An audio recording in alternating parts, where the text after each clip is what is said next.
né? Muito pesado para vocês, porque tem as características dos materiais. Tem alguém falando? Ou não?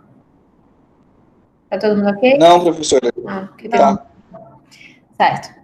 Então, hoje a gente vai falar um pouquinho sobre os materiais e técnicas de moldagem. Provavelmente a gente vai ficar na parte dos materiais, que aí eu queria até fazer depois um momento, tipo uma dinâmicazinha com vocês, que eu tô tentando elaborar essa dinâmica.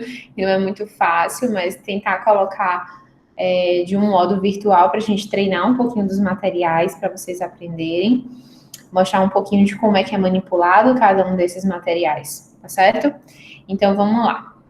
Esse é o último passo que vocês vão ver dentro da prótese fixa da pré-3, na pré-3.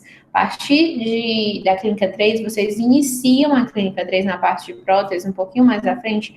É agora, na verdade, eu vou dar semana que vem essa aula, que é a prova da infraestrutura. Que é assim, depois que você faz aquele preparo, o dente está com provisório, você avaliou o provisório do paciente, ele está bem adaptado, está com todas as funções coerentes, adequadas, o preparo ele está ótimo, gengiva sadia, periodonto ok, tratamento endodôntico, retentor intraradicular, se necessário, já instalado, tá tudo terminado e tudo ok para poder o quê? A gente moldar, mandar esse referencial, essa cópia de como está na boca para o protético, para ele realizar a confecção da infraestrutura, que é a parte de dentro da coroa. Essa infraestrutura, lembrando para vocês, ela pode ser de metal ou de cerâmica, que a gente vai provar em boca e vai analisar se está ok ou não, para depois ser recoberta pela cerâmica final, que aí é sempre cerâmica, tá? A não ser que seja uma total metálica. Então, a moldagem, ela é isso. É um ato, né, literalmente, de você reproduzir aquilo da boca do paciente. E é isso que eu quero de vocês, ó. Simples casos, assim, de uma reabilitação pequena, onde a gente tem reabilitações de vários dentes a serem moldados. Isso daqui são fotos, mas são fotos de manequins, tá? Mas tem pacientes, sim, que a gente consegue fazer essas moldagens, porque o paciente necessita de todos esses preparos para a reabilitação dele. Então, vocês notam que na moldagem, o que acontece? Vocês conseguem enxergar o furo, né, que é o orifício onde está o preparo, e por cima desse preparo, assim, mais visível na moldagem, vocês estão vendo como se fosse uma linhazinha bem fina, vocês estão vendo? É como se fosse o términozinho do teu preparo, isso daí. Eu quero a cópia disso. Vocês conseguem enxergar, por exemplo, nesse laranja aqui? Vou mostrar aqui para vocês. Nesse laranja aqui, ó. Isso daqui, como vai saindo, é isso daqui que é o término, a entrada do término, provavelmente um pouquinho subgengival aqui. Então, eu quero isso daqui sendo copiado com fidelidade, para vocês terem noção de como é delicado, né? Uma moldagem, ele necessita de uma cópia muito fidedigna para aquela infraestrutura, aquela substância que vai ser criada em laboratório, ela se adeque muito bem, firmemente, de forma adequada, assim, rente à estrutura do teu preparo. Então, é onde se tem mais erros na odontologia, dentro de um passo protético. É onde se tem mais erros. Não é no preparo, muitas vezes não é no retentor, muitas vezes o que acontece são os erros de moldagem. Quando você tem um laboratório que é amigo, algum protético, vocês vão sentir isso. Eles conversam com vocês e eles dizem, os dentistas, alguns são bem chatos, eles dizem, os dentistas não sabem moldar. Porque muitos dentistas se aventuram na moldagem e eles não têm o princípio básico do que tem que ser viável numa moldagem. Então, às vezes vem repuxada, às vezes vem torta, às vezes não está adequado, o material já pegou presa antes.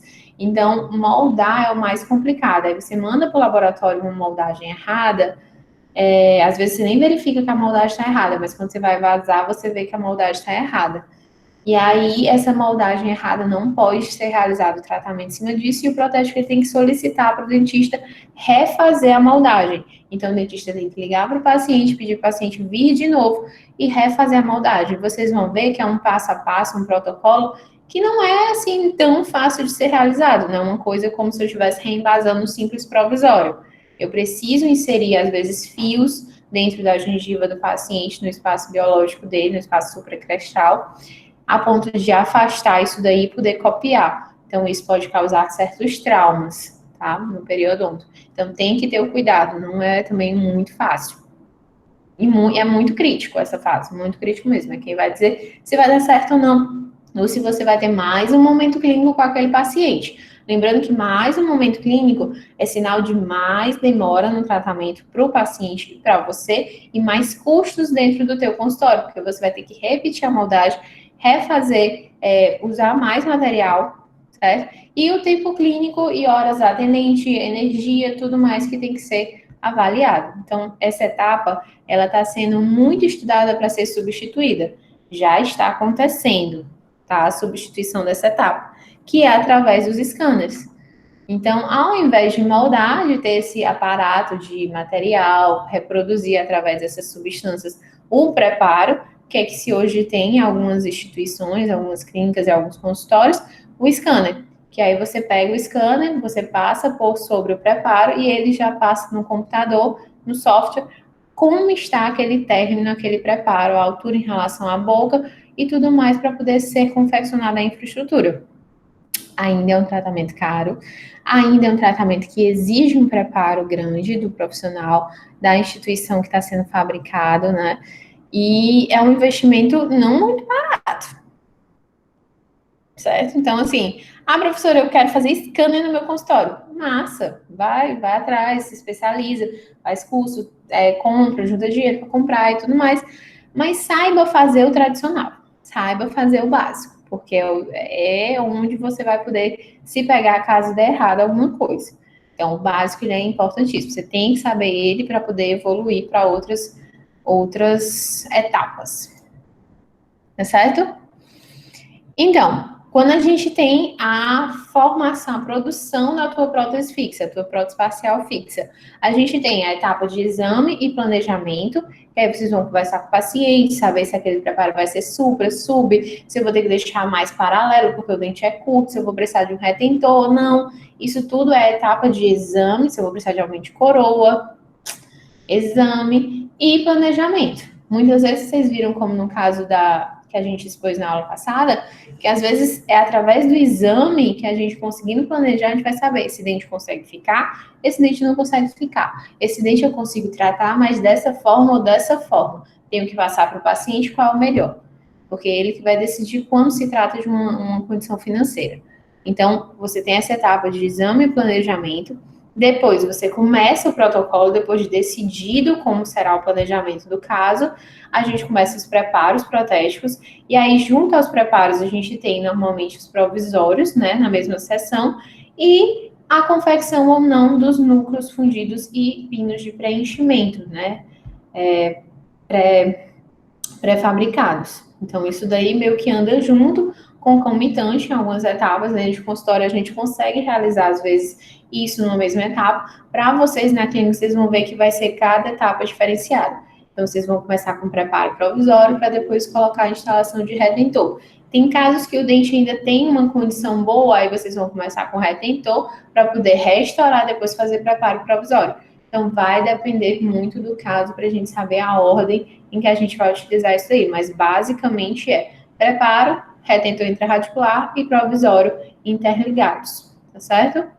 E aí, depois de condicionado, tecido sadio, periodonto ok, preparo show, né, com todas as conformações, ângulos arredondados, você com provisório, você vê que você tem espessura, né, rigidez estrutural de toda a estrutura, então você tem espessura adequada de todo o material provisório, substituinte do dente, então você não tem aquele local onde está um pouquinho furado, onde está com pouco material, a relação interoclusal está ok, o preparo está bem visível, está supragengival ou está subgengival, que a gente vai ter que avaliar, né, o que aconteceu, só naqueles casos de necessidade subgengival. Então, tá tudo direitinho, tem retenção, tem estabilidade no teu provisório, a gente parte, depois de tudo ok, a gente parte para a etapa da moldagem. Porque ao moldar o paciente e mandar para o laboratório, aquilo ali tem que ser imutável agora, a partir de agora. Você não pode mais mexer naquele preparo, de jeito nenhum.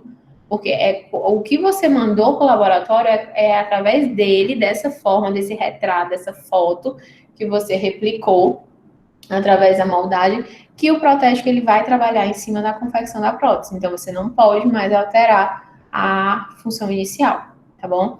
Então, essa é a etapa final em que a gente tem em relação à disciplina de pré-3 clínica. Aí vocês vão dar continuidade à confecção e finalização da coroa fixa na clínica 3, que é a prova da infraestrutura e ajuste, depois seleção de cor, moldagem de transferência e ajuste estético funcional da coroa em si, dentro da boca e cimentação. Basicamente isso que vai ficar faltando, tá bom? Mas a gente vai falar, eu pretendo falar um pouquinho sobre isso já para antecipar para vocês e vocês tentarem ver o planejamento como um todo, né? Como é que é feito no todo, no total, mas sabendo a teoria básica dessas etapas até a etapa de moldagem. Eu trago os casos semana aqui para a gente discutir, já que vocês gostaram.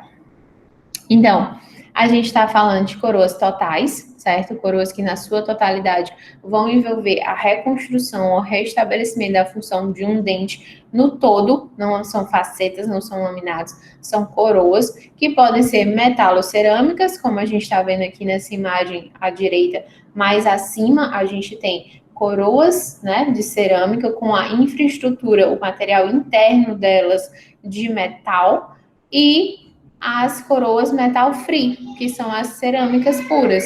Elas são como? Elas são recobertas de cerâmica e por dentro, vocês veem que elas são branquinhas, porque também são constituídas por cerâmica, normalmente zircônias, que são as mais resistentes, mas são as mais opacas, tá bom?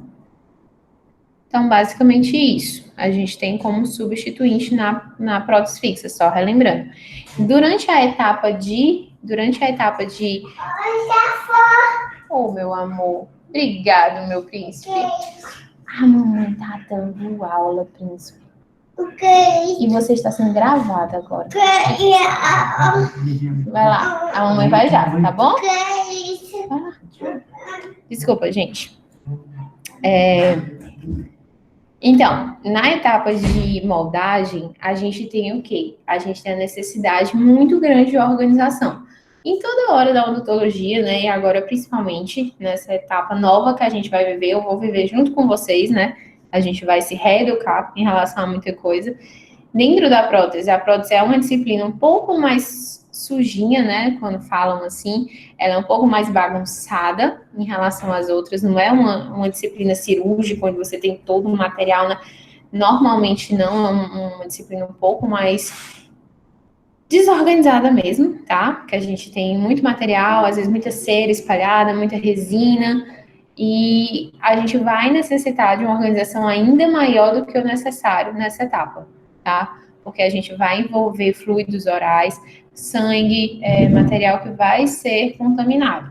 Então, nessa etapa de moldagem, a gente vai sim necessitar de uma organização para poder realizar um bom tratamento. Porque às vezes vocês chegam, eu vou fazer uma moldagem de duplo fio. Aí quando eu chego na mesa, às vezes só tem um fio, ou não tem um hemostop, ou aquele fio não vai dar certo na gengiva do paciente, não tem os outros tamanhos.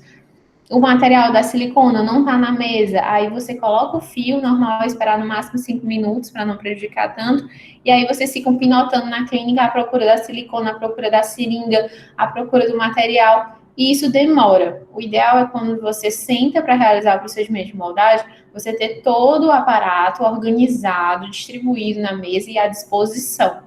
Isso faz o diferencial na hora da moldagem, tá? Então, é basicamente isso. Todo o material disposto, se possível, todo o material evidenciado na cadeira. Na mesinha que vocês têm, né, de apoio. E as definições. Em relação à moldagem, eu acredito que alguns de vocês já tenham feito isso na Clínica 2, porque foi repetido, né? A partir desse semestre não tem mais na Clínica 2. Vocês ainda estão fazendo Clínica 2, eu tô ficando doida. Vocês vão ter essa prática, provavelmente, no final da Clínica 2, da moldagem.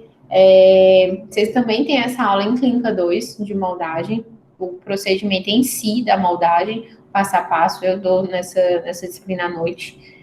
E então eu sei, né, que sou eu que faço essa aula com vocês e eu que faço o procedimento de moldagem com vocês, o treinamento.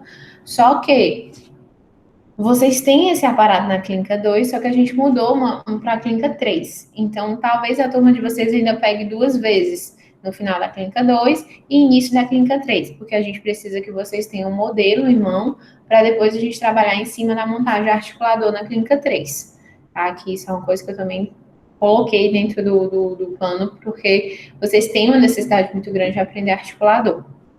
Para quem nunca viu um articulador é um dispositivo, parece um bicho de ET, assim, de outro mundo, onde a gente tenta reproduzir tamanho, distância intercondilar, referência da maxila com a mandíbula do paciente, as angulações, os movimentos, né, oclusais básicos de guia anterior e lateralidades do paciente para o laboratório. Então, é através desse dispositivo. Tá? Depois, qualquer coisa, se vocês tiverem interesse, curiosidade, eu trago um pouquinho de articulador para vocês verem. Vocês vão ter aulas específicas para tanto aprender o que é o articulador, quanto para realizar o procedimento. Mas o procedimento de moldagem, basicamente, quase todos os pacientes de vocês, gente, daqui até o final do curso, vocês vão realizar procedimentos de moldagem. Nem que seja moldagem de estudo, como a gente vai ver, que é a moldagem inicial para poder, com o modelo em mão, a gente estudar possibilidades de tratamento. Vocês estão tão quietos que eu fui ver no WhatsApp se estava tudo bem, porque eu tô meio, né, apavorado com aquele dia. Então, a moldagem simplesmente é o ato, né? É a ação, a moldagem é a ação de replicar o que tem na boca através de materiais específicos para ser entregue ou ser estudado ou ser trabalhado em cima disso, tá? Então, é um conjunto de operações clínicas para conseguir a reprodução dos preparos dentais e regiões adjacentes, isso na prótese fixa. Entendam, vocês às vezes vão precisar fazer isso para pacientes que não têm prótese fixa, não tem necessidade. Moldagem é um ato que, assim, eu vou fazer umas reconstruções de resina, vou substituir as resinas existentes. A gente vai moldar o paciente, confeccionar um modelo de gesso, que é outra área que eu sou apaixonada, que eu queria treinar mais, se possível. Aí vocês, em cima desse modelo, vocês vão encerar, então, modelo de estudo, vocês vão encerar um novo formato desses dentes, vão reproduzir alterações pequenas que vocês vão fazer para a gente poder fazer um mock-up, que é uma moldagem em cima disso, um aparato silicona, como a gente vai ver, e vocês, com esse aparato silicona, conseguir em boca reproduzir fielmente o que vocês desenharam no modelo.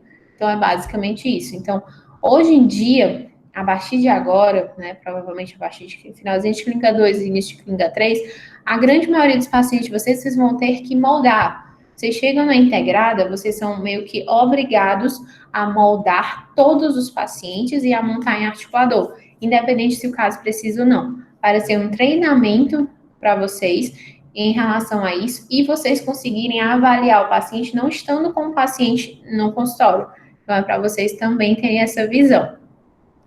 Que, ao menos na época que eu estava na integrada, era instituído assim, tá bom?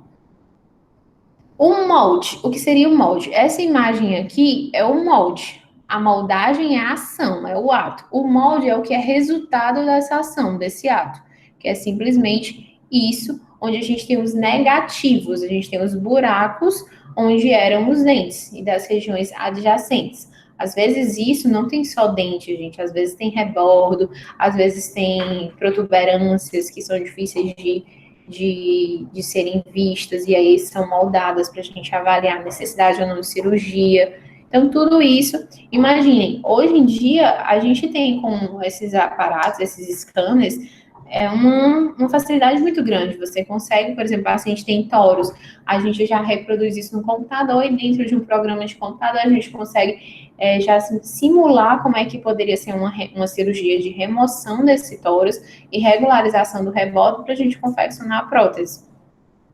Chega paciente, às vezes, que, professora, eu paguei por essa prótese e eu não consigo usar, tá? Vai chegar a casa assim para vocês. Aí vocês se deparam com a situação de que realmente é um bridge, né? Uma PPR.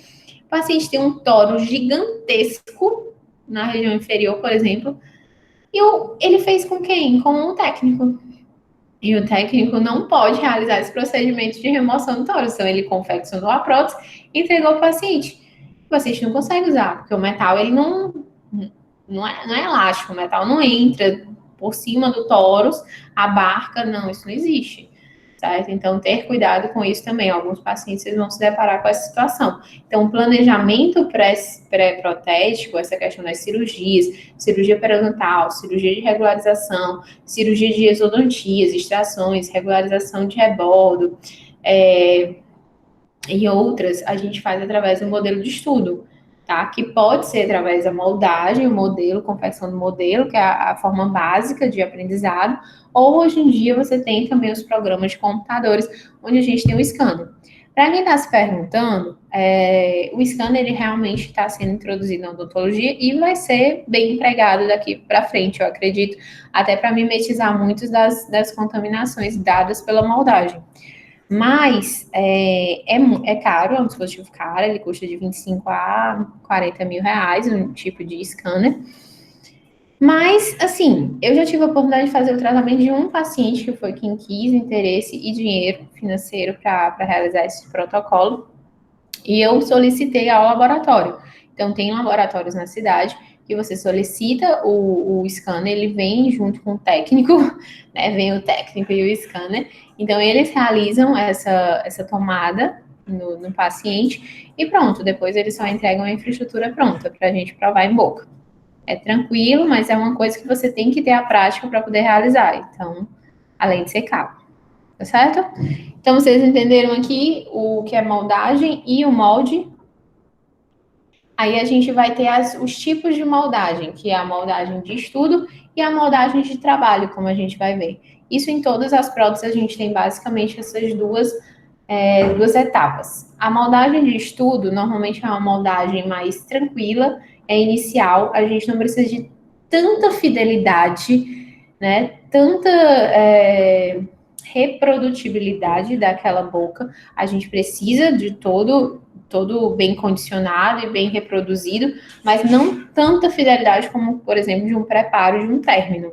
Então, a gente realiza materiais de moldagem mais simples, né, sem tantas características de reprodução, de estabilidade, como, por exemplo, o alginato, que é um hidrocolóide reversível, que talvez alguns de vocês já tenham até utilizado na clínica, que é um material, dependendo da marca e do tipo, é um material que é meio, sim, não tão reprodutível, né, não tão fidedigno. Alguns são até muito fidedignos, como o hidrogum. Adoro trabalhar com o alginato hidrogum. Ele tem uma característica muito boa, de uma fidelidade muito boa, ele consegue se adequar na boca e reproduzir de forma adequada aquilo ali. Diferente de alguns outros, como o Avagel, que eu digo assim, são um pouquinho mais vagabundos, realmente. Você vê que ele se despedaça um pouco, ele não é tão estável quanto alguns outros. Isso daí também vai variar na questão do preço desse material. Mas dentre os materiais de moldagem, o alginato, que é o hidrocolóide reversível, ele é sim um dos mais baratos que a gente tem. E aí a gente utiliza esse material juntamente com a moldeira de estoque, que é essa moldeirazinha que vocês têm mais na clínica, sendo a de alumínio, né, a metálica. Existem as moldeiras de estoque também de silicone, né, as de plástico. Vocês não têm lá na clínica, mas vocês têm as metálicas, que as metálicas são mais fáceis de trabalhar e tem uma durabilidade muito grande. Algumas das metálicas que vocês vão pegar não tem essas perfurações, elas são lisas, e aí dificulta um pouco em relação à adesão do material, né? E aí a gente pode utilizando um adesivo ou incorporar algumas técnicas para melhorar a retenção. Mas a grande maioria delas tem essas perfurações, esse furinho, para na hora que você coloca no paciente, o material extravasar. Ele vai extravasar por cima, para trás, né? O que é o terror de todo mundo, quando é o superior, que aí vai na goela, e vai extravasar por esses orifícios, fazendo que quando ele pegue presa, ele endureça esse material, ele não saia mais. É como se fossem adentações que causassem essa retenção. Professora, o nome é alginato do quê? Alginato. Alginato é o nome comercial, vamos dizer assim, que é o mais empregado. Mas o nome científico dele, o nome do produto é hidrocolóide reversível. Hidrocoloide. Vai ter um slide sobre ele, é o hidrocolóide irreversível. Ele não é reversível. Ele é um pó e uma água, a gente mistura o pó e a água, fica uma massinha, né? Essa massa bem maleável, a gente coloca em posição, na boca, e aí depois a gente consegue remover e ele não vira pó e líquido novamente. Hoje tá difícil, galera, só um instantinho. Vem, papai tá chamando, por favor. Pode entrar e pegar, amor. Não tem problema não. Gente, então assim, o hidrocolóide reversível, ele é o mais utilizado para modelo de estudo, onde a gente não precisa dessa precisão toda. Aqui, ó, vocês veem na imagem, eu preciso ter a cópia fidedigna desse término, dessa linhazinha que é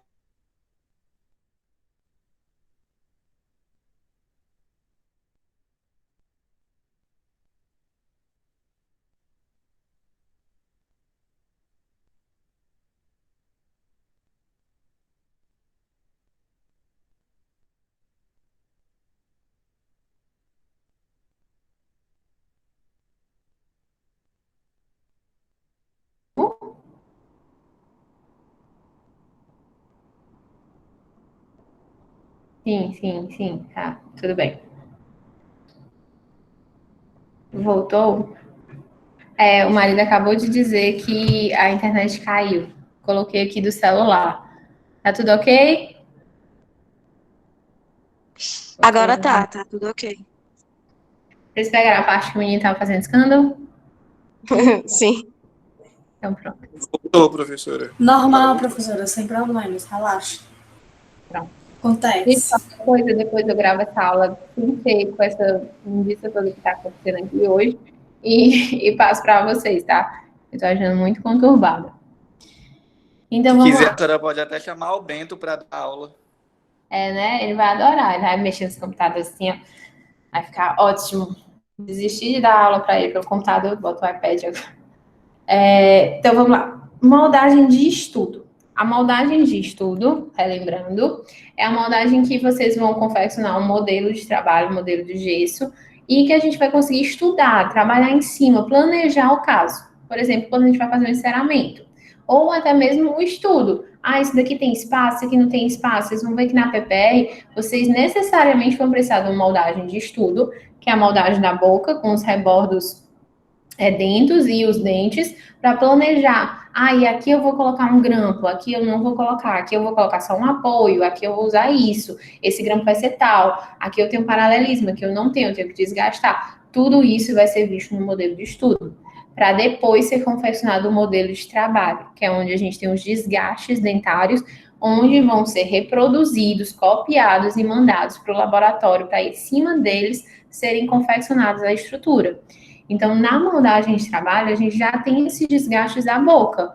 E a gente necessita de um material com estabilidade e uma característica de reprodutibilidade melhor, mais adequado, mais duradouro e de uma conformação mais segura. Porque o alginado, rapidamente, ele às vezes se rasga, sofre deformações. Vocês vão ver que o alginado, o hidrocolóide reversível, ele pode sofrer ocinerese ou embebição, que são duas propriedades, ou que ele pode perder muito líquido e ressecar, contrair, ou ao mesmo tempo, se você deixar num ambiente muito úmido, ele vai encher de água, ele vai absorver e vai causar embebição. Então, ele vai expandir também deformando aquela estrutura. Então, pequenas alterações, gente, vão causar alterações no modelo, e aí quando você vai trabalhar, você não tem aquela reprodução fiel de como é na boca do paciente. Então, essa etapa de moldagem, ela é criteriosa, ela é difícil em alguns casos,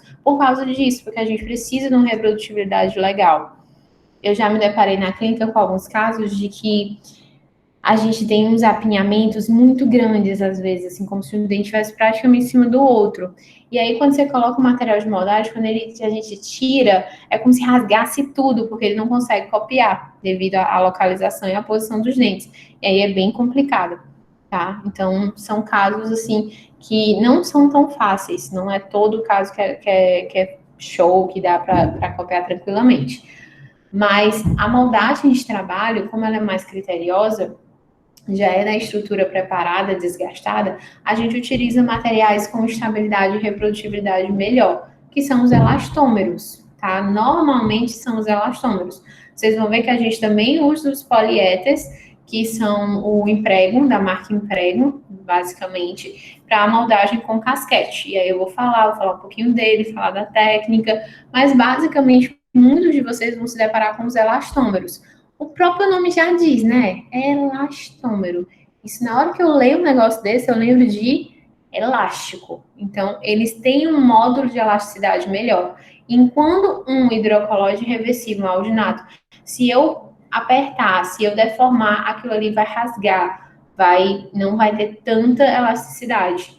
O elastômero, às vezes você consegue manipular, entortar e ele retornar à sua localidade, certo? A sua posição original. Isso é uma propriedade elástica. É você, ao deformar, é tipo a liga. Ao deformar, quando eu retiro a ação que eu estou causando, ela retorna para a sua posição inicial, tá certo? Então, isso é um fator elástico. O elastômero, as siliconas, que são os caracterizados pelos elastômeros, são as siliconas de condensação e de adição, basicamente, elas têm essa propriedade de sofrerem pequenas deformações, não são grandes, tá, gente? Se você causar um rasgo, eles não são aquele que se reconstrói dos super-heróis, o Wolverine. Ele não é um Wolverine, né? Não é um material que depois vai se reestruturar. Não, isso não existe. Então, são pequenas deformações que, se submetidas a esses materiais, eles conseguem retornar à posição original. Então, eles têm uma estabilidade de reprodução daquele preparo melhor. Tanto é que a silicona de adição, eles mantêm esse preparo, essa linha fina aí, estável, sem sofrer nenhum tipo de deformação, por até 7 dias. Então, elas são muito empregadas dentro da odontologia. Vocês vão trabalhar muito com a silicona de adição na faculdade, porque a gente consegue, muitas vezes, moldar o paciente. Vocês não têm a necessidade ou a urgência de vazar aquele modelo imediatamente. Vocês conseguem ter um tempo de 7 dias para mandar para o laboratório ainda de uma forma adequada. O alginato, para vocês terem noção, já antecipando um pouquinho da aula.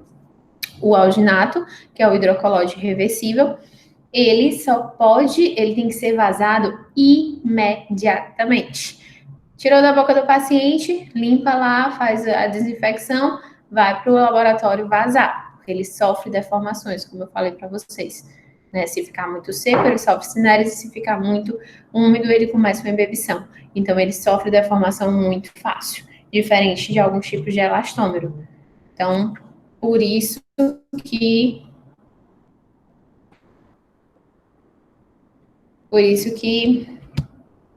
que é tão trabalhado dentro da etapa de moldagem dos preparos, tá certo? Então, vocês vão se deparar e trabalhar muito com esse material. E aí, a moldagem de transferência, que na prótese fixa, ela existe, nas demais não é muito vista a moldagem de transferência, é outra modalidade de trabalho, certo? A gente tem a moldagem de estudo, quando a gente quer avaliar, ver se aquele dente dá para poder fazer uma prótese fixa, se eu vou ter que desgastar muito, se eu vou precisar de um retentor, a gente pode fazer um estudo, às vezes para as facetas eu tenho que fazer um enceramento, eu tenho que fazer um estudo em cima daquela boca. Então, eu utilizo uma moldagem de estudo, um material tranquilo, barato, que reproduz as características básicas. E aí, eu uso o hidrocolóide reversível para esse modelo de estudo. Depois do estudo realizado, o preparo confeccionado, eu preciso reproduzir com muita fidelidade para o laboratório aquele preparo. Então, eu uso um material mais apropriado, mais estável, mais adequado, que é um elastômero, e eu faço a moldagem de trabalho para o protético trabalhar em cima disso. Então, em cima daquele preparo, ele vai confeccionar o coping, que é essa foto aí de cima. O coping é essa infraestrutura metálica que eu vou provar na boca do paciente. Então, aquele molde que eu fiz, né, da moldagem que eu fiz de trabalho, eu reproduzi. Ele fez o modelo de gesso, ele conseguiu fazer a arcada do paciente de gesso, Isso daqui, em cima disso, eu vou fazer um coping, que é essa estrutura metálica que o protético vai fabricar, e eu vou receber o modelo com um copingzinho para eu poder pegar, tirar do modelo e colocar no paciente, em cima do preparo, para ver se essa infraestrutura ela está rente ao teu preparo, se ela não está aquém, se ela não está além, se ela não está muito grossa, se ela está batendo no dente antagonista, o que é que está acontecendo? Então, eu tenho que analisar nessa etapa essa infraestrutura. Vocês estão vendo essa foto? Essa foto é uma infraestrutura de uma ponte, tá? Para quem está achando assim, mas só o que é isso? São duas coroas e uma coroa flutuante, né? Unida nessas coroas do canino e do premolar, tá bom? Então, é basicamente isso, é uma ponte. E aí, essa moldagem de transferência é o quê? Não é dito como moldagem de trabalho, porque é basicamente eu vou transferir como é que esse coping, essa infraestrutura, ela tá na boca para o protético avaliar e fazer a cerâmica. Então, eu não preciso mais de uma reprodução muito fidedigna daquela etapa do preparo, não. Aqui eu preciso transferir a informação que eu tenho. Às vezes, eu me deparo com um coping, uma infraestrutura que ficou um pouquinho aquém, eu vou ter que completar. Aí, nesse caso, eu uso até um elastômero, tá? Que eu preciso de mais precisão. Agora, em alguns casos, o coping ficou maravilhoso, gente. Eu botei essa infraestrutura na boca, ficou rente ao preparo, causou hipóxia na gengiva de tão rente que ficou, sabe? Ele não tá batendo no antagonista, tem um espaço interoclusal ok, a espessura tá ok, eu bato a radiografia, não tem excesso nas proximais, tá tudo direitinho. Eu posso utilizar do alginato, né, que era como eu fazia muitas vezes na faculdade. A gente faz a moldagem em cima desse coping, com um registro interoclusal, a gente coloca um pouquinho. Essas são cenas para próximos capítulos, tá, gente? Tô antecipando, isso aí vocês só vão ver em 33, mas só para vocês entenderem que existe outra modalidade dentro da prótese fixa, a moldagem de estudo, de trabalho e de transferência. A de transferência é quando eu tenho o copo em posição, eu faço um registro de Duralay, que é uma resina vermelha, aquela que a gente usa para o núcleo metálico. A gente faz a bolinha, coloca em cima do copo, né, infraestrutura, e pede o paciente morder, fazendo com que a gente crie uma referência do espaço oclusal que eu ainda tenho para a cerâmica. Aí, em cima disso, eu vou entrar ou com alginato ou com elastômero, uma silicona, e vou puxar esse coping da posição que ele está na boca. Vou moldar em cima desse coping. Então, a figura de baixo é o coping moldado em boca. O pôntico, que é essa estruturazinha que está ligada, ela está por baixo, certo? O alginato acabou entrando em cima dele, já que ele tem esse espaço com a gengiva. Então, o que vocês veem é só os dois pônticos principais, tá? Os dois pilares. Então, essa é a infraestrutura metálica que vocês vão provar em boca a partir da clínica 3, né? Mas que vocês vão ver o passo a passo, o que vocês têm que analisar também na teoria só em clínica 3, tá bom? Então, só para vocês entenderem que existem outros tipos de moldagem. Aí, assim, o que é que implica, professora? Quando é que eu vou utilizar um elastômero ou um alginato? Gente, o alginato, ele requer de vocês uma habilidade um pouquinho maior na questão do vazamento, porque, como eu falei, o alginato, que é um hidrocolóide reversível, ele não tem uma estabilidade muito boa. Então, ele sofre deformação muito rápido. Todos os fabricantes, eles pedem que seja vazado, né, colocado o gesso dentro do molde, imediatamente, após a moldagem. Então, né, imediatamente ou até 1 hora, dependendo da marca do material. Mas é rápido, não é como uma silicona que te garante 7 dias de estabilidade. Não é. Então, vocês têm que avaliar como é que vocês vão fazer. Às vezes, vocês chegam na clínica, professora, são 10h30, eu estou aqui fazendo a moldagem de transferência, eu vou fazer com alginato, né? Eu, não, pelo amor de Deus, eu faço com alginato não, né? Porque com alginato vocês vão ter que moldar, quer dizer, vazar lá no laboratório. Muitas vezes eu quero ficar com vocês, porque é uma etapa crítica, e quando vocês tiverem que tirar, pode quebrar o modelo e tem que aguardar a presa do gesso, que normalmente são uns 40 minutos. Então, eu não posso tirar o gesso antes de 40 minutos. E também não posso tirar depois de 1 dia, porque o gesso ele também absorve a água do material de moldagem e vai sofrer deformação. Então, tudo isso tem que ser avaliado e tem que ser realizado de acordo com o fabricante. Então, quando você tem pouco tempo, ou você necessita de uma maior precisão para reproduzir alguma coisa que o laboratório tem que consertar, alguma coisa do tipo, a gente utiliza elastômero. Então, algumas vezes na faculdade, eu vou pedir para vocês fazerem moldagem de transferência com elastômero. Outras vezes eu vou pedir com alginato para vocês treinarem também essa moldagem com alginato. Até porque é bom, né, saber utilizar e saber trabalhar com materiais um pouco mais baratos para poder também não ficar muito oneroso aquele tratamento para o paciente de vocês. E aí, depois que eu tenho a moldagem, né, que eu confecciono o ato, que eu tenho o molde, que o tipo de moldagem que você fez, se é o de estudo de trabalho de transferência, eu vou precisar reproduzir isso daí no modelo, que é você colocar, né, um modelo de gesso, fazer em gesso, que é normalmente o material que a gente escolhe, gente. É gesso, é o material utilizado por todo um canto no mundo, é o gesso, que aí vai variar em relação à característica dele. Vocês vão ver que tem tipos de gesso. Gesso tipo 1, tipo 2, tipo 3, tipo 4, gesso especial. Então, cada um vai ter uma propriedade específica em relação ao material.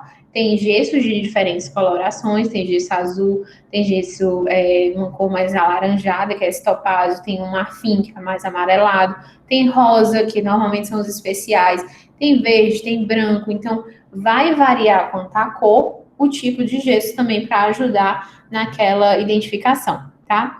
E o tipo de gesso, como a gente vai ver, vai variar da necessidade. Tem gesso que aguenta temperaturas muito elevadas. Então, no caso de eu ter que fundir, derreter o metal para depois esfriar, como no caso da confecção de um núcleo, na confecção de um copo em cima do preparo, eu preciso que esse gesso ele resista a temperaturas altas. Porque se na hora que eu estou fazendo for um gesso simples, isso aí pode derreter o gesso e eu sofrer deformação do preparo. E aí, quem que vai me garantir que foi feito corretamente? Uma coisa que eu, particularmente, eu queria muito fazer com vocês, não sei se eu consigo, né? Nesse semestre, uma coisa que eu estava pensando em realizar, mas teve, né, esse bafafá da pandemia, um pouco mais complicado. E eu queria levar alguns vídeos ou alguns momentos de laboratório, de dentro do laboratório, do técnico realizando alguns procedimentos, porque eu acho que fica mais claro para alguns de vocês essas etapas, né, durante a confecção. Vale? Eu modelei o conduto, se vocês estiverem fazendo na prática. Tá aqui, eu vou mandar para ele resina acrílica, em vermelhinha, né, que é a Duralay, esse material, e ele vai ter que transformar isso aí no metal. Como é que acontece isso, né? Como é que ele faz isso? Como é que ele trabalha em cima disso? O que é que ele precisa que eu dê de condições para ele trabalhar para que seja bem reproduzido aquela estrutura? Então, eu acho que diferencia. Então, é uma coisa que, se não for agora, talvez em Clínica 3 eu consiga fazer com vocês, tá certo? E aí, o modelo é a estrutura, né, em gesso, que é idêntica ou similar à boca do paciente. É a reprodução, é a cópia, aquele retrato de antigamente, né? Aquela foto que a gente tira do paciente e consegue reproduzir maleável, de uma forma que eu consiga manipular fora da boca, certo? Então, normalmente, ele é utilizado tanto no modelo de estudo, quanto de trabalho, quanto de transferência. Todos eles têm que ser, depois de moldados, ter feito um molde, eu tenho que ter o vazamento daquela estrutura. Como é que a gente vaza? Normalmente, dentro da prótese fixa, a gente vaza com gesso tipo especial, né, que é o tipo 4, que tem essa marca da Durone, da Dentsply. A gente vai manipular como? Em cima do preparo, a gente primeiro vai manipular o gesso dentro do local do preparo, porque a gente garante uma precisão daquele preparo. Quando a gente está fazendo uma coroa fixa, a gente se preocupa muito mais com a reprodutibilidade, a estabilidade, a precisão, a fidelidade do meu preparo do que, às vezes, no meu dente adjacente, certo? Então, eu preciso dessa reprodução fidedigna dessa estrutura. Dos demais, eu preciso de uma reprodução adequada, até para poder saber das margens, da espessura, do local, da variação entre eles, tá? Para a gente poder depois reabilitar. Mas, realmente, o que eu preciso de maior precisão é realmente do preparo. Então, a gente se preocupa em colocar um gesso mais fluido, muitas vezes, para copiar muito bem essa estrutura e depois realizar o modelo em si. Isso daí vocês vão ver na prática, tá? A gente vai fazer o passo a passo, vocês vão ter a aula de Clínica 2 a respeito de como é que faz o ato de moldagem, manipulação da alginato, colocação na boca, posição que vocês têm que ficar em relação ao paciente, a seleção da moldeira, depois de feito a moldagem, o molde, como é que desinfecta e depois como é que vai fazer o vazamento. Mas é basicamente isso. Quando a gente trabalha com siliconas, eu peço para vocês deixarem o laboratório vazar. E aí isso tem um custo, tá? Lá na faculdade, porque eles cobram R$5, R$6, dependendo do laboratório, pelo vazamento para o paciente. Então, vai incorporar esse valor no tratamento do paciente. Mas eu acho mais confortável para vocês, algumas vezes, e mais garantido que isso seja realizado pelo laboratório. Vocês ainda estão em fase de aprendizado, às vezes é complicado, vocês têm, imaginem um preparo de um incisivo inferior que vocês vão ter que moldar, depois de moldado, fazer o vazamento, e quando vocês vão ter que retirar o gesso, a gente retira puxando. Isso pode quebrar, e a facilidade de quebrar é muito grande. E aí acaba que a gente tem toda a dificuldade de vocês atenderem só uma vez por semana, às vezes de 15 em 15 dias, aquele paciente, né? O paciente também, às vezes, tem dificuldade de estar na faculdade toda a vida. Então, alguns casos, realmente, eu indico para vocês a necessidade de um vazamento, né? Confecção do modelo de gesso em laboratório. Principalmente quando vocês fizerem uso das siliconas, tá bom? Dentro do consultório, eu só faço o vazamento quando necessário. E aí, no laboratório, eles vão fazer essa estrutura, que é o troquel, tá? E aí, eu preciso que esse preparo esteja tão condicionado, gente, ó, ele esteja tão visível. Vocês estão vendo a demarcação aqui da linha, ó, vermelha, aqui na imagem à direita, no fundo da tela, a gente tem essa imagem delimitada de vermelho, onde é que tem a margem do teu preparo. Eu preciso que vocês copiem isso, para vocês terem noção. Para o protético, ele conseguir recortar entre esses preparos, entre esse término, e realizar a confecção desse troquel, que é o sonho de todo dentista, que a gente conseguisse, se a gente conseguisse, eles fazem esse recorte, colocam um pino para depois ficar encaixando. Então, eles conseguem tirar aquele dente, igual o manequim que vocês fazem. Vocês tiram o dente, podem trabalhar fora da boca e depois colocam um dente em posição. Então, eles conseguem visualizar o dente de todas as formas. Era o sonho de todo dentista, a gente poder fazer isso, né? Tirar o dente, trabalhar aqui e depois botar na boca. Ia ser maravilhoso, mas infelizmente isso não acontece. E aí, quais são os requisitos básicos para uma boa moldagem? Primeiramente, vocês acham que eu conseguiria fazer uma boa moldagem em cima disso? Não. Jamais, professora. Vocês não conseguem nem reabilitar um paciente em cima disso, né? Você olha assim, meu Deus do céu. Tem de A tudo. saúde periodontal dele tá bem. Não, tem de tudo um pouco. Tem resto de resina, tem tártaro, tem gengiva sangrante, né? Então tá bem inflamado. Tem preparo mal realizado. Tem cárie, recidiva de cárie aqui nesse canino à direita da tela, né? Que é o do lado esquerdo, é o 33. Tem necessidade de cirurgia periodontal, né, nesse 32, né, a gente vê, e guta pecha exposta, então pode ser necessidade ou não de um retratamento endodôntico. Olha tudo isso, né? Eu não consigo simplesmente olhar para o paciente desse, eu vou moldar, mandar para o laboratório para ele confeccionar a infraestrutura. No 32 nem preparo tem, né, para poder moldar. Eu tenho que reabilitar isso daí. Ver se há necessidade de retratamento endodôntico e quando é que tem a necessidade, professor. Quando tem mais de 90 dias de exposição em boca. Tem endodontista que passou de uma semana, 2 semanas, eles já fazem, certo? Porque realmente tem indícios de contaminação. E aí, a gente tem que retratar, depois de retratar, nesse caso 32, realizar uma confecção de um retentor intrarradicular, que aí vai variar se vocês vão fazer com núcleo metálico fundido ou um pino de fibra de vidro. Ele não tem muito remanescente, então provavelmente seria um núcleo metálico fundido, né, em relação à conformação, mas isso depois de remoção dessa cárie, desse material, é que a gente realmente teria certeza de quanto de remanescente a gente teria. É realização de um provisório, realização de um aumento de coroa clínica, depois repreparo daquela estrutura, a instalação do núcleo metálico do retentor intrarradicular, né, com a restauração, e aí sim eu conseguiria moldar esse 32. Os demais eu teria que ver a saúde, né, como é que está a estrutura, remover todos esses excessos de material que eu acredito que seja de outras próteses que ele tinha. Fazer um condicionamento com provisório da gengiva, melhorar a higienização e a saúde periodontal, tratar essa recidiva de cárie do 33, né, remover todo o material em excesso, repreparar a estrutura, saúde periodontal, e aí sim, tudo confeccionado maravilhosamente bem, todos os preparos íntegros, satisfatórios, com término exposto, bem adequado, saúde periodontal ok, aí sim, aí eu posso moldar. Aí eu posso vir com a minha estrutura de moldagem, que aí eu vou ter que preparar muitas vezes qual tipo que eu vou usar. Mas nesse caso aqui, normalmente a gente faz técnica duplo fio. Então, o importante, o que é que eu vou ter como requisito para uma moldagem?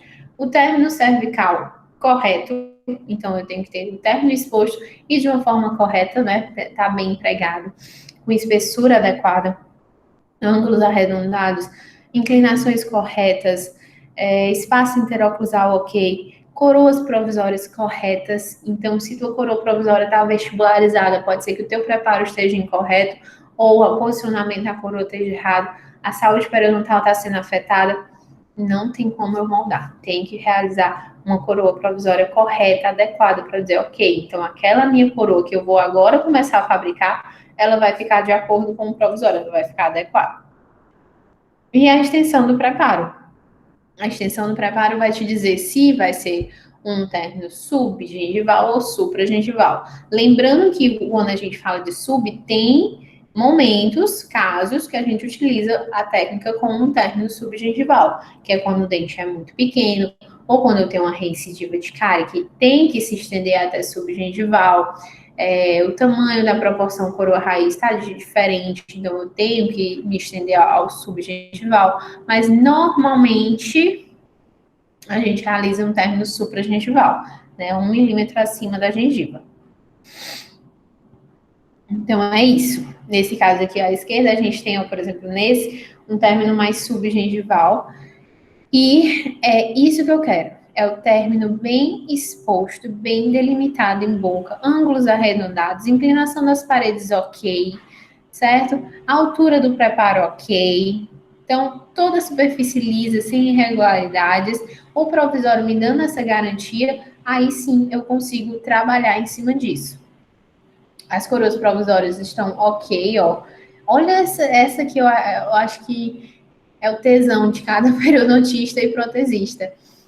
Aí vocês veem nessa imagem aqui à esquerda, a gente tem os dois pônticos, né, na ponte, e tem o flutuante, que é essa coroa unida. Olha como é que a gengiva está condicionada. Lembra que eu falei para vocês que o provisório ele causa isso, um condicionamento da gengiva, fazendo com que a estética vermelha ela fique mais adequada, que fique aquela conformação de ameia, de zênite. Então a gente consegue reproduzir uma situação mais real para o paciente. Imagina se essa gengiva fosse reta. Ia ter black space, ia ter perda de vertical, de reabilitação, não ia estar legal. Então, isso daqui tem que estar bem coerente à saúde periodontal desse paciente. O rosa bem clarinho, tá ok, não tá sangrante. Você nota que quando você insere o provisório, ele causa até uma certa hipóxia, como nessa imagem aqui, de tão rente que ele tá na superfície do preparo. Então, é isso que a gente espera dentro de um provisório, tá? E a extensão do preparo, quando a gente comenta um pouquinho a respeito, que seria um preparo supragengival ao nível gengival, como na imagem do meio, e subgengival, como na imagem mais à direita da tela. O preferível que a gente sempre realiza é o supragengival. O ao nível gengival é muito difícil de higienizar, então a gente não gosta. E o subgengival a gente só faz em caso de cárie, né? Quando tem uma recidiva de cárie que se estende para essa região subgengival, a gente tem que remover quando afeta a estética e quando tem que melhorar a retenção, aumentando a superfície do preparo do dente. Então, seria isso. E, em alguns casos, a gente tem certos tipos de problemas, né, periodontais, como, por exemplo, o colapso, a retração e a recidiva e deslocamento daquele provisório. Então, tem que ter avaliação se o periodonto, ele continua legal, se ele não está retraído, se ele está saudável, se ele está de acordo, as ameias estão bem reproduzidas. A saúde periodontal, realmente. E não haja deslocamento desse preparo, dessa restauração. E aí, como é que a gente afasta essa gengiva? Porque, gente, se eu tacar um material aí, principalmente num término subgengival, ele não vai copiar essas fidelidades todas, né? Ele não vai conseguir entrar, porque ele tem a gengiva ali barrando. Então, eu preciso, muitas vezes, afastar essa gengiva, eu afasto a gengiva, crio um espaço para o meu material de moldagem ocupar esse espaço e reproduzir esse preparo.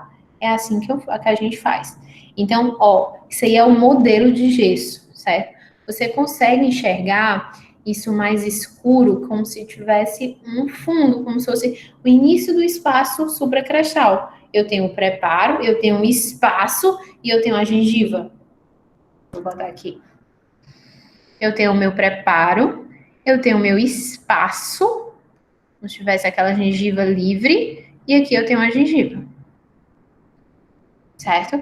Então, é isso que eu tenho que reproduzir para o protético. Como é que eu afasto isso? Eu tenho alguns métodos de, né? Eu não, né? A odontologia tem alguns métodos para o afastamento da gengiva, que são basicamente o método mecânico e o químico. E a gente pode estar utilizando os dois juntos, em alguns casos. A gente tem um método mecânico, que podem ser dois, que aí vão ditar como é que vai ser a técnica da moldagem. Que pode ser através de um casquete, como essa imagem aqui de cima, esse aparato avermelhado de Durelay, que é um casquete, é como se eu reproduzisse um provisório para poder esse provisório vir e afastar essa gengiva, tá? Não é o teu provisório de verdade, é uma reprodução. E a gente vai entender direitinho, com calma, como é que acontece isso. Então, é com o casquete, esse aparato, ou com fios, chamados de fio retrator, que é a imagem abaixo do casquete. A gente tem diâmetros desses fios diferentes, né, espessuras, não sei se vocês conseguem enxergar, mas na imagem do fio você tem numerações de 0, tem a imagem mais à esquerda tem um 0, só um 0, a imagem do meio tem 2 zeros, asterisco, né, o jogo da velha 2 zeros, e a imagem mais à direita, o preto, tem um asterisco 3 zeros. Quanto maior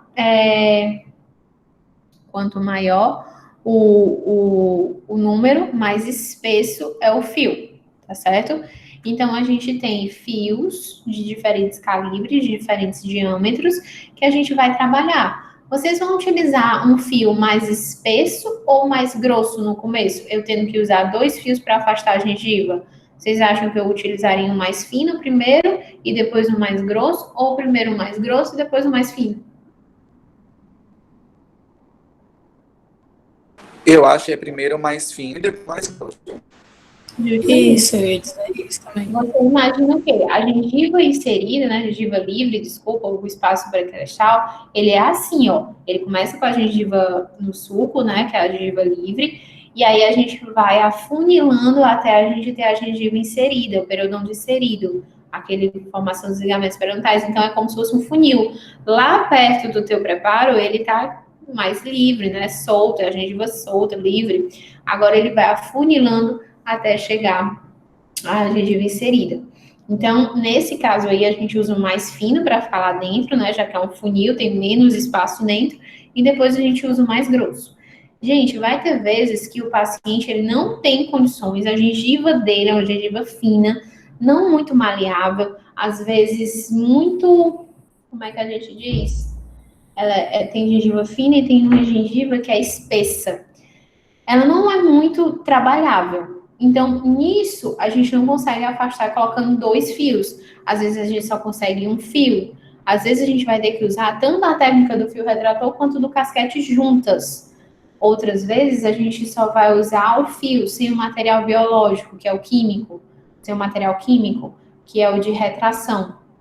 Então, vai variar do perfil do paciente, tá? Porque você também não pode inserir um bocado de fio lá naquela gengiva, porque às vezes vocês fazem, que o Mário fala, gente, eu vejo eles colocando os fios, eu acho que eles estão fazendo uma sintesmotomia, né? Não pode, tem que ser uma coisa delicada, porque na hora que você enfia o fio com muita força, Você rompe ligamento periodontal. Imaginem isso, sabe? Vocês estão colocando um fio, que vocês às vezes olham assim, professora, não dá, não. Dá, certo? Num local pequeno e sensível, tá? Então não pode ser uma coisa muito brutal, a inserção desse fio, porque senão realmente vai comprometer o periodonto. Então a gente tem essas duas formas mecânicas e tem a forma química, que basicamente a gente usa o Hemostop. O Hemostop, ele tem esse líquidozinho, que é o mais barato que a gente encontra nas dentais, mas também tem uma seringa, né, com a base de Hemostop, a base de um material vasoconstrictor, que o Hemostop é um material vasoconstrictor, né, que contrai essa região, e ele é transparente, essa bisnagazinha. Eu esqueci o nome comercial, gente, depois eu lembro e mostro para vocês. Mas basicamente ela é um pouco melhor, porque esse Hemostop que a gente trabalha, ele normalmente ele é meio amarelado. Vocês estão vendo na imagem aqui, o fio mergulhado. Esse fio, ele fica meio amarelado. Aí quando você coloca em boca, quando sai um pouquinho de sangue, o sangue meio que coagula, fica preto. Então fica difícil às vezes você enxergar o término frente àquela mistura de coisas pretas, fio, gengiva. A gente não gosta muito de trabalhar, assim, da área da estética. Essa bisnaga que é transparente, ela fornece uma estética melhor, assim, do preparo, para ser visualizado. Assim, para a gente trabalhar, bater foto, essas coisas. Então, normalmente, quando a gente vai fazer a inserção do fio mecânico, né, da retração mecânica, a gente utiliza também um Hemostop, um vasoconstrictor, tá certo? Que aí, hoje em dia, a gente não usa mais epinefrina, essas coisas, a gente usa mais o cloreto de alumínio. Tem o sulfato férrico, o sulfato de potássio, ferro, pelo amor de Deus, né? Aí ficava manchado mesmo. Sulfato de alumínio tem também, mas o que a gente usa muito é o cloreto de alumínio, que é o Hemostop, né? O alumínio também pigmenta um pouco, por isso que fica enegrecido. E a gente usa até 15 minutos. A gente coloca para vocês trabalharem com uns certos 5 minutos para prevenir qualquer coisa, tá bom? Mas às vezes na clínica vocês passam. Professora, Oi. a instalação dos fios feita sob anestesia? Assim, gente, vocês vão encontrar professores que dizem que não é necessário. No livro, vocês vão encontrar muitas vezes não é necessário, tá? Não é necessário anestesia. Mas a professora Bruna tem um protocolo, porque a professora Bruna já sofreu uma instalação desse fio retrator para uma restauração que eu tive que fazer, que fraturou um dente. E eu já fiz em alguns familiares meus e eles conseguiram. Eu já vi muito paciente, gente. A instalação do fio, se não bem realizada, ela machuca muito. Meu irmão, Galaláudio, não sei quantos anos aí, homem, né, estourado, ele chorou na cadeira, nessa instalação do fio. Tá? Saiu uma lágrima assim. Muitas vezes eu vejo vocês fazendo no paciente, aí vocês vão colocando o fio, eu só vejo o paciente assim, ó, fazendo o stemilic. Porque dói. Por incrível que pareça, dói. A inserção do fio, ela machuca. E ela incomoda muito. Quando é um dente, é até mais viável você fazer, rapidamente você coloca, vocês podem me chamar para ajudar. O professor que já tem mais condicionamento, tipo eu já tenho um pouquinho mais de prática que vocês. Então eu consigo inserir de forma adequada sem causar tanto dano e sem causar tanto processo doloroso. Mas vocês que ainda estão aprendendo, às vezes isso machuca e leva um tempo. Então eu prefiro que vocês façam uma leve anestesia. Como é que é essa anestesia? É só em gengiva. É só na papilazinha, só não é nem um terço do tubete, gente. É só para deixar isquêmico, sabe? Então, é só para poder evitar aquela sensação de desprazer para o paciente. Quando eu estou fazendo, por exemplo, moldagem de vários elementos na prótese, eu mesmo tendo prática, eu anestesio, porque eu sei que incomoda, tá? Mas vocês vão achar em livros e alguns professores, eu sei que o Pedro não faz, a Renatinha não faz, anestesia, tá? Mas eu prefiro que vocês, se possível, coloquem um pouquinho só na gengiva, para não causar incômodo para o paciente, certo? Certo, professora. Mas assim, gente, é uma coisa muito pessoal, porque assim, é um divisor de águas, às vezes, a anestesia. Quando você anestesia, se você for muito afoito, você vai entrar com tudo ali na gengiva. Então, se você for muito afoito, eu mesmo vou dizer para você não anestesiar, porque aí o paciente mesmo vai mandar você parar, quando você estiver inserindo. Agora, E, se professora, dá para usar o anestésico tópico? dá, você também pode usar anestésico tópico, sem problema, tá? Professora, O anestésico essa tópico incomoda um pouco. Oi. Essa anestesia que a senhora está falando é tipo aquela anestesia que a gente faz em papila quando vai fazer o isolamento absoluto, que é só um pouquinho, você vê que a papila ficou isquêmica. É só isso, tá? Vocês não vão Certo. precisar de anestesiar o dente normalmente ele está tratado canal, né? Se ele não estiver tratado canal, a gente às vezes anestesia o dente quando é um vital, porque quando a gente remove o provisório, fica exposto os canalículos, né? Lembrem bem. Então, essa exposição, qualquer coisinha que toca, dói. Então, às vezes a gente anestesia em dente vital, mas em dente não vital, é só essa da papila e olhe lá. E vai depender do tipo que você seja na clínica, né? Se você for um tipo mais conservador, eu vou deixar você testar sem anestésico, para vocês terem um controle da mão da inserção. Outras vezes eu vou pedir para vocês anestesiarem, principalmente se o paciente for um paciente não muito colaborador. Então é só aquela anestesia pontual, só mesmo na papila. Aí vai depender do caso, gente, mas normalmente eu solicito uma pequena anestesia. Tá bom? Eu sei que incomoda. E aí tem o método cirúrgico, que é através do laser que você faz essa instalação do laser não é o laser que corta, tá? É o laser só no local para poder causar esse afastamento. Eu nunca usei esse do laser, sinceramente. Esses métodos aqui já nos dão muita base para o que a gente precisa. E aí a gente ia começar material de moldagem, eu me empolguei um pouquinho na aula, né? Conversei muito, passei muita coisa. E aí eu falo para vocês na próxima semana, tá certo? A gente começa daqui falando um pouquinho dos materiais.